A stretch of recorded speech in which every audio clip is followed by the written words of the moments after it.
Hello everyone, बहुत time बाद एक वीडियो आ रही है। काफी इंटरेस्टिंग वीडियो होने वाली है। वीडियो को लास्ट तक देखना। 3 रूल्स बताऊंगा एंट्री के लिए जो कि आपके लिए बिल्कुल लाइफ चेंजिंग हो सकते हैं। तीनों रूल्स को बिल्कुल, अगर कोई समझ नहीं आए तो दोबारा पूछ लेना, और अगर स्टिल कोई डाउट रहे तो नीचे मैंने अपना व्हाट्सएप नंबर दे रखा है, उस पर जाके मेरे को मैसेज कर देना and I will solve your doubts personally 1 to 1 without any extra cost. ठीक है। सो यहाँ पे देखेंगे तो 3 रूल्स इंपॉर्टेंट होते हैं एंट्री के पहले। जो कि फर्स्ट रूल होता है हमारा वो होता है एसएल प्लेसिंग, सेकंड रूल होता है हमारा टारगेट, और थर्ड रूल होता है हमारा एसएल हंटिंग। जो थर्ड रूल होने वाला है वो बहुत ही ज्यादा, वो मतलब अगर आपने थर्ड रूल पे एक मास्टरी कर ली तो आप उस रूल के बेसिस पे एक इंडिविजुअल स्ट्रैटेजी खुद की अपनी डेवलप कर सकते हैं। वो चीज मैं आपको लास्ट में बताऊंगा वीडियो में, तो वीडियो को लास्ट तक देखना बिल्कुल, और बहुत इंपॉर्टेंट होने वाली, तो बिल्कुल भी स्पीड बढ़ा के या फिर एकदम से स्किप करके बिल्कुल मत देखना। ठीक है। सो फर्स्ट रूल है हमारा एसएल। ठीक है। फर्स्ट 2 रूल्स काफी सिंपल होने वाले हैं, जस्ट इन पे हमको अपनी साइकोलॉजी पावर को स्ट्रांग रखना है। ठीक है। सो सबसे फर्स्ट रूल है हमारा एसएल प्लेसिंग। देखो यहाँ पे बहुत बार आपने देखा होगा कि आप जहां पे स्टॉप लॉस लगाते हो, जहां पे एंट्री लेते हो, वहीं से आपका क्या होता है, प्राइस रिट्रेस हो जाता है और आपका स्टॉप लॉस की तरफ चला जाता है। ठीक है। प्राइस, तो यहाँ पे आपको स्टॉप लॉस ऐसे एरिया पे लगाना है, या फिर जो आपका एंट्री सेटअप है उसके बेसिस पे थोड़ा सा स्लाइटली बिगर स्टॉप लॉसेस लगाने पड़ेंगे। इस वक्त क्यों लगाने पड़ेंगे, इस वक्त की बात क्यों कर रहा हूँ, क्योंकि यहाँ पे निफ्टी में काफी हाई ज्यादा वॉलेटिलिटी हो चुकी है मार्केट में। FIIs are continuously selling, DIIs are continuously buying. बहुत हाई वॉलेटिलिटी है फिलहाल मार्केट में। सो इसी वजह से देखेंगे तो यहाँ पे आपको ऑप्शन प्राइस ज्यादा फ्लक्चुएशंस करता हुआ दिखेगा। यहाँ पे स्पॉट को देखेंगे तो स्पॉट के बेसिस पे आपको अच्छे से स्टॉप लॉस प्लेसिंग करनी पड़ेगी, क्योंकि यहाँ पे देखेंगे तो ऑप्शन में एक डाइवर्जेंस होता है जो कि मैं अपनी सारी क्लासेस में समझाता भी हूँ, और यहाँ पे मैं आपको फ्री ऑफ कॉस्ट समझाता हूँ। एक बार ये देखिए, ऑप्शन में देखेंगे तो ये आपको लो यहाँ पे दिखेगा, और आपने मान लीजिए कॉल की ट्रेड यहाँ पे एग्जीक्यूट की हुई है, तो कॉल की ट्रेड में जो ये वाला लो है वो स्पॉट प्राइस में तो यहाँ दिख रहा है इस लो के ऊपर, लेकिन अगर ऑप्शन देखें तो ऑप्शन इतना ज्यादा रिट्रेस कर जाता है, तो इसे हम क्या बोलते हैं, नेगेटिव डाइवर्जेंस। जब हमारा स्पॉट प्राइस सही चल रहा हो लेकिन ऑप्शन प्राइस उससे ज्यादा रिट्रेस कर जाए। और पॉजिटिव डाइवर्जेंस क्या होता है, पॉजिटिव डाइवर्जेंस हमेशा हमारे फेवर में होता है। तो हमें यहाँ पे क्या आइडेंटिफाई करना आना चाहिए पहले ऑप्शन प्राइस में, कि यहाँ पे हमें पॉजिटिव डाइवर्जेंस मिले। यहाँ पे कुछ इस टाइप का आपको पैटर्न दिख जाएगा, ये देखिए। अगर यहाँ पे मान लीजिए यहाँ से प्राइस ऊपर जा रहा होता, ठीक है, यहाँ से मान लीजिए प्राइस ऊपर जा रहा होता, लेकिन ये देखिए स्पॉट में अपना लो ब्रेक कर दिया, लेकिन आपने मान लीजिए यहाँ पे कॉल की ट्रेड होल्ड कर रखी है, और अगर आप ऑप्शन प्राइस को देखें तो ऑप्शन प्राइस काफी स्ट्रॉन्ग है। यहीं से ही उसने अपना लो क्रिएट कर लिया, ये वाला लो आया ही नहीं है, मतलब ये लो ब्रेक ही नहीं किया ऑप्शन प्राइस ने। प्राइस ऑप्शन का कुछ इस टाइप का बना है, तो ये होता है एक पॉजिटिव डाइवर्जेंस। अगर आपका पॉजिटिव डाइवर्जेंस में प्रीमियम चल रहा है तो आपका एसएल प्लेसिंग बहुत अच्छी तरीके से हो सकता है, एंड यहाँ पे अगर आपका टारगेट भी काफी अच्छा आ सकता है, क्योंकि यहाँ पे प्रीमियम ऑलरेडी पॉजिटिव है, मतलब प्रीमियम में यहाँ पे बायर्स बैठे हुए हैं।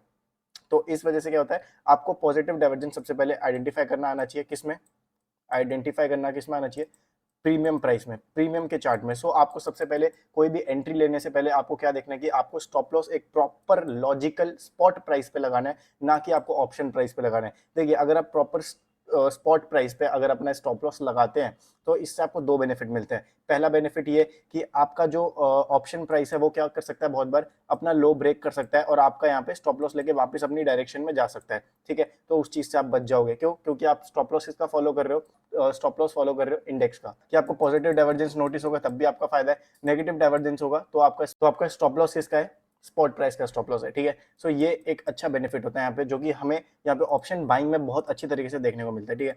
सो सेकंड हमारा जो क्राइटेरिया होने वाला वो टारगेट। देखिए टारगेट में यहाँ पे क्या होता है ना, हम जब भी ट्रेड हमारी प्लस में जाने लग जाती है, पॉजिटिव में जाने लग जाती है, हमें पीएनएल प्लस दिखने लग जाता है, ग्रीन दिखने लग जाता है, तो हम लोग क्या करते हैं यहाँ पे कि वेट नहीं करते हैं। हम वेट क्यों नहीं करते हैं, क्योंकि हम पहले ऑलरेडी लॉसेज में बैठे हुए हैं मार्केट में। ठीक है। तो यहाँ पे 99% लोग ऑलरेडी पहले मार्केट में लॉसेज बैठे हुए हैं, जिनके पास कोई वैलिड स्ट्रैटेजी नहीं है, जिनके पास कोई वैलिड सेटअप नहीं है, जो जिनके पास कोई वैलिड रूल फॉलो करने के लिए नहीं। देखिए रूल आप फॉलो कर लेंगे, ये कोई बड़ी बात नहीं है रूल फॉलो करना, लेकिन रूल फॉलो आपका जब होगा जब आपके पास एक वैलिड स्ट्रैटेजी होगी, जब आपके पास एक वैलिड सेटअप होगा, जब आपके पास, आपको पता है कि आप अगर 100 ट्रेड लोगे तो 100 में से 100 ट्रेड इसी सेटअप के ऊपर लोगे। अगर जिस दिन आपकी ट्रेड सेटअप नहीं बनेगा उस दिन आप ट्रेड ही नहीं करोगे, और आपको उस दिन फोमो नहीं होगा, और उस दिन आपको कुछ ऐसा नहीं लगेगा कि मैंने कुछ मार्केट में मिस कर दिया, आज मैंने ट्रेड क्यों नहीं करी। सो जब आप इन सब चीजों से बाहर निकल जाओगे तो आप रूल्स अपने आप फॉलो करने लग जाओगे। रूल फॉलो करना गाइस मार्केट में बिल्कुल भी बड़ी बात नहीं है, लेकिन जस्ट आपको यहाँ पे क्या करना है, एक वैलिड प्रॉपर स्टॉप लॉस या फिर वैलिड टारगेट फॉलो करना है,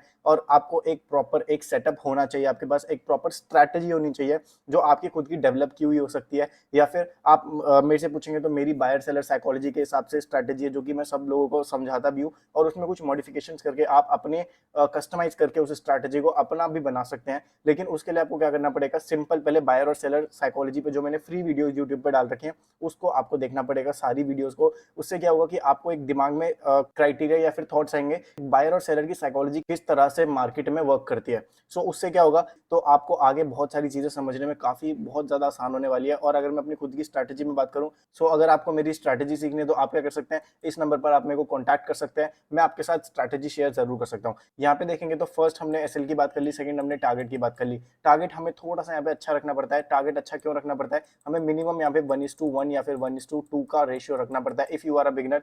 एंड अगर आप मार्केट में कोई आपके पास वैलिड स्ट्रैटेजी है या फिर वैलिड एक डिसिप्लिन के साथ आप फॉलो कर रहे हो मार्केट में, एक या दो ट्रेड ले रहे हो पूरे दिन में, तो आप यहाँ पे 1:1 या फिर 1:2 से हटके आप सीधे 1:2 से 1:3 पे आ जाइए। देखिए ये आरआर रेशियो क्यों इंपॉर्टेंट है, देखिए सिंपल सी बात है, अगर आपकी एक्यूरेसी 50% भी है लेकिन स्टिल आप अगर 1:1 कमा रहे हो, मतलब अगर आप 100 रुपए कमा रहे हो और 100 रुपए ही कमा रहे हो, तो स्टिल आप क्या ब्रेक इवन रहते हो यहाँ पे। अगर आपने मार्केट में अपना कैपिटल भी बचा लिया स्टार्टिंग में, ये बड़ी बात है गाइस। यहाँ पे अगर आप 20,000 रुपए से स्टार्ट कर रहे हो, एंड अगर आप 20,000 रुपए से स्टार्ट करके आपने अपना पूरा कैपिटल यहाँ पे बचा लिया एंड ऑफ द मंथ में, मतलब आपके 19,000 रह रहे हैं या फिर 21,000 रह रहे हैं, तो आप भाई गॉड लेवल प्लेयर बन सकते हो मार्केट में for in the long run. ठीक है, तो ये इंपॉर्टेंट है कि स्टार्टिंग डेज में आपको अपनी कैपिटल लूज नहीं करनी है, और इसके साथ आपको एंट्री रूल्स को काफी इंपॉर्टेंस देना है। आप अपनी जर्नल में इसको लिख लीजिए, तीनों पॉइंट्स को लिख लीजिए। पहला SL placing, second is target, target में अपना क्या आता है, आरआर रेशियो बहुत ही ज्यादा इंपॉर्टेंट है, 1:2 या फिर 1:3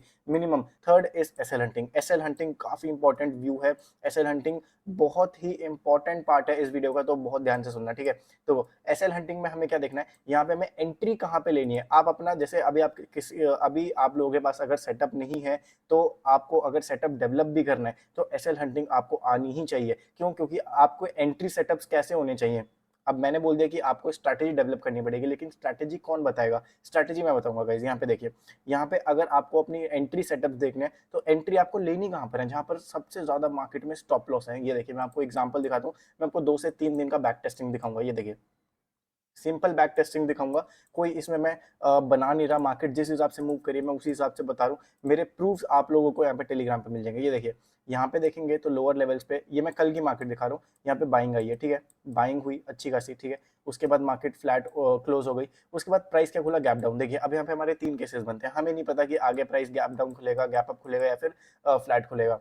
ठीक है, हमें तीनों में अपना ओवरव्यू यहाँ पे पहले ही क्रिएट करना पड़ता है कि अगर किस टाइप का प्राइस खुलेगा और कहाँ पे स्टॉप लॉसेस जाना है। देखिए अगर प्राइस यहाँ पे गैप अप वगैरह खुलता, देखिए गैप अप के केस में हम सिंपल यहाँ पे क्या करते हैं, ये देखिए यहाँ पे हमें क्या मिल रहे हैं, सेलर्स बैठे हुए हैं मार्केट में। ठीक है, सेलर्स बैठे हुए हैं, सेलर्स बैठे हुए हैं। इस टाइप के मोमेंटम में निकलेगा कौन, सेलर निकलेगा क्या, जो रैंडम सेलर होगा जिसने यहाँ पे सेल कर रखा है, यहाँ पे सेल कर रखा है, वो निकलेगा। लेकिन जो अच्छे क्वांटिटी में सेलर बैठा हुआ है, ऑपरेटर लेवल जो बाइंग करके सेलिंग करके बैठा हुआ है, वो क्या करेगा, वो अपनी पोजीशन को होल्ड करेगा। वो वेट क्या करेगा कि 2 दिन का हॉलीडे भी था बीच में, फ्राइडे की मार्केट दिखा रहा हूँ तो मंडे को खुलती है, तो जो वीक हैंड्स होते हैं वो निकल जाते हैं पहले ही। लेकिन यहाँ पे जो अच्छा ऑपरेटर होता है वो वेट करता है मार्केट में, वो अपना बड़ा स्टॉप लॉस लेके चलता है मार्केट में। यहाँ पे अगर हमें गैप अप मिलता, गैप अप के केस में क्या होता, ये जो सेलर बैठा हुआ है ये सेलर यहाँ पे निकलना स्टार्ट होता है, क्योंकि गैप अप के केस में हमें जो बायर्स थे नीचे से, यहाँ पे बायर बैठा है, यहाँ पे सेलर बैठा है, अगर गैप अप मिलता तो गैप अप के केस में बायर से डिस्टेंस बहुत ज्यादा होता था मार्केट में, और अगर मार्केट को बायर्स का स्टॉप लॉस लेना है तो मार्केट को बहुत अच्छा मोमेंटम करना पड़ता है यहाँ पे। लेकिन इतना अच्छा मोमेंटम मार्केट नहीं करेगी, क्योंकि मार्केट को पास कौन मिल रहा है, मार्केट को सेलर मिल रहा है। यहाँ पे ये देखिए मार्केट को जस्ट 30-40 पॉइंट ऊपर जाना है और मार्केट को सेलर मिल रहा है, तो यहाँ पे हम लोग बाइंग प्लान करते हैं। क्यों, क्योंकि सेलर का स्टॉप लॉस ऊपर है। लेकिन अगर प्राइस फ्लैट खुलेगा और अगर फर्स्ट कैंडल ग्रीन बनाएगा, तो यहाँ पे ग्रीन बनाएगा मतलब सेलर को डरा रहा है, अगर सेलर डरेगा तो यहाँ पे हमें बाइंग करनी है। सिंपल, एसएल कहाँ पर है, सेलर का एसएल कहाँ पर है, ऊपर है, तो मार्केट में हमें बाइंग करनी है।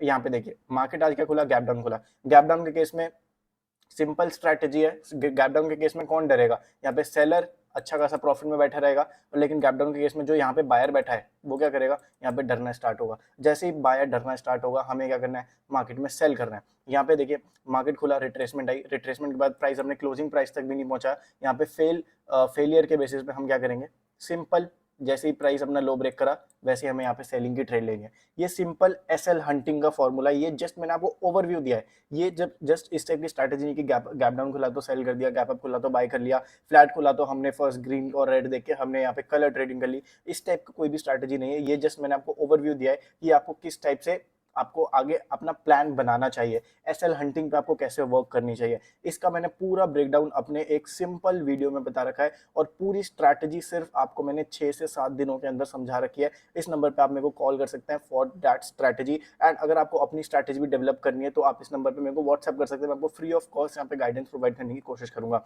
गाइस होप करता हूँ कि 3 रूल्स काफी सिंपल और अच्छे तरीके से आपको समझ आए होंगे। अगर आपको समझ आए तो वीडियो को लाइक जरूर कर देना, चैनल को सब्सक्राइब कर लेना। Thank you so much.